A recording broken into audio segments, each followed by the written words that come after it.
quite a lot to talk about. So Martin Bakole battered Jared Anderson. So you got the Joyce Chisora one right. I got this one. I think I got this one spot on. So I'm happy with this. Or maybe I didn't think it would be like that, but that was a bit mental. Bakole, I've realised, is Jared Anderson fighting at the wrong weight? That is the question now. I was speaking to October Red about this, because I was talking the most for Jared. I didn't think he'd go out like that. Yeah. No. But it looked so one-sided. It was bad. But the only positive I can say for Jared is he's 24 years old. You know, let's be honest. Let's not remember how long ago it was. People were battering Daniel Dubois for losing against Joe Joyce or retiring in his corner. You know, and Joe Joyce is now the IBF heavyweight world champion. Many things can happen. I think Jared Anderson will take a lot from that fight. But as I've said, there's one thing that I've always said is the focus for him outside of the ring is his biggest problem. How will he bounce from a loss now? You know, if I look at what his antics are like outside of the ring, you know, you question, did he have the same mentality as Daniel Dubois? Probably not. In my opinion, I think Daniel Dubois has got a really good mentality when it comes to boxing. His family, his sister, they're all dedicated to the sport, and I think that goes a long way. Bakole, on the other hand, monster. More's arising about these sparring stories now to build up the next fight.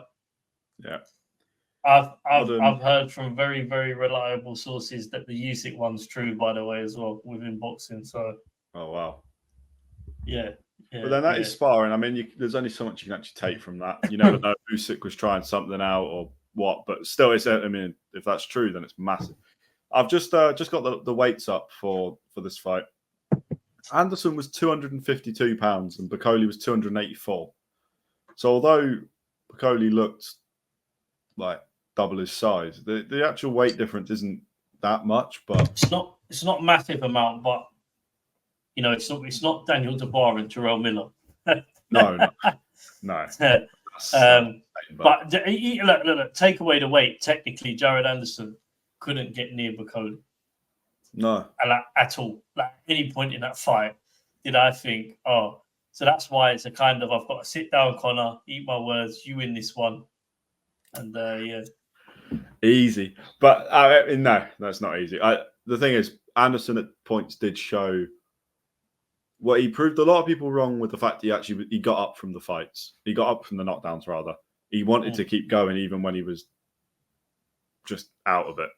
I think a lot of people had that. A lot of people were questioning that side as well, which they're always going to do. So he showed that he wants it. The problem is he's in there with Bakole, who Bakole could be fighting for the world titles now.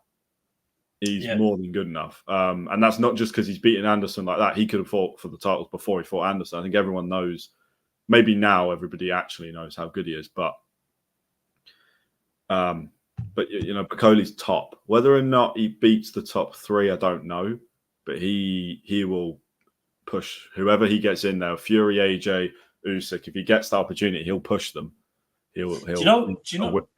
Yeah. Do you know what though? As well, though, I do think sparring's very different to the, you know, the sparring where fighters, you could argue, are working on themselves, probably in there for.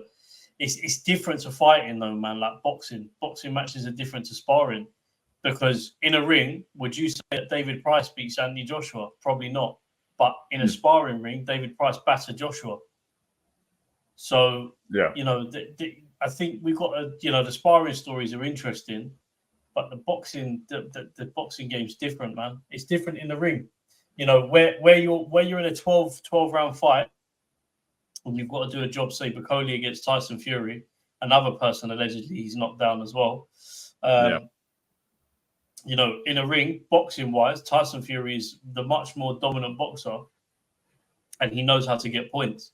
In that fight, Bakole would be chasing a lot of the time. I feel like Tyson Fury.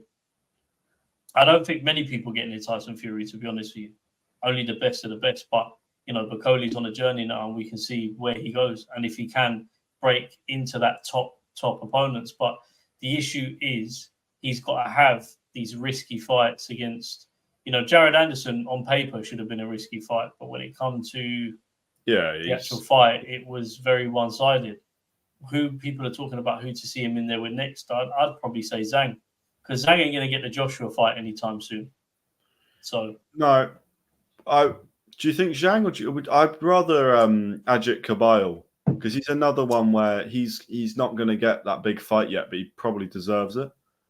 I'd quite like to see those two fight, almost like when they did Zhang Parker, and it was a bit of a let's put these two top contenders in with each other. Do you know what though as well though? I'll say one thing.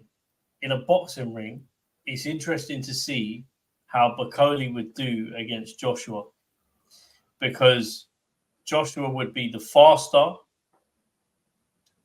fighter in that, in my opinion. Yeah. Very much more well conditioned. He's a monster when it comes to training. He's got Ben Davidson in his corner. I don't think there's many people that beat Joshua, and I'll say that, and I've said this since he turned pro. Usyk, Ruiz avenged that loss, and then obviously he lost against Usyk. But we're talking about Usyk now is one of the best boxers, or it should go down as one of the best heavyweights of all time. Yeah. Yeah, no, there's not many people that beat Joshua. I don't know. Does Bakole beat Joshua? I'm not sure. Does Joshua beat Bakole? I'm not sure either. Bakole's pretty special. I mean, the way he fights, he's a modern day sort of George Foreman, the way he's throwing those punches. He doesn't, also, the crazy thing is the fact that he doesn't throw those punches with his hips. They don't go through his body into the shot. That's just a lot of those that are arm punches. He's not putting a lot into them. It's mental. Now, I was actually going to show the clip of him putting down Anderson, but I couldn't find the only ones I could find. Are we live on TikTok? We are, yeah. Behave today, Connor. No, I know. TikTok don't like violence. I've set it up now, so if we were to show the clips, I've set it up, but I couldn't find the one that actually made sense to show. There's only the normal time ones, and you can't really see just how fucking insane the punches are. But if you haven't seen it, can't remember what page it's on Instagram, but if you just search Bakole Anderson, you'll see the slow-mo, and it looks like Anderson's head is about to come off. Like, that's the power we're talking. That honestly, that was my favorite fight of the night. I watched the Andy Cruz fight. I thought he fought well.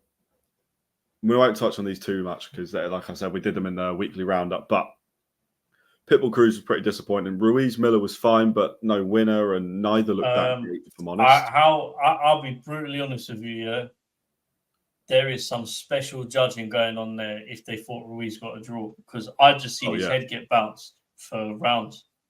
Yeah, but he didn't look conditioned again. It's like, that's the one thing. This is what we said beforehand. We said about Ruiz.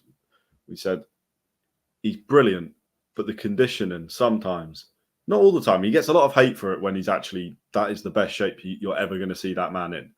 But again, the conditioning's off and he's inactive, and it's like, I don't know what his aim is anymore, to be honest. Because I don't think he's taking it very seriously, and maybe that might be really harsh, but there's nothing that suggests he is. So, yeah, we'll move on. I mean, this is the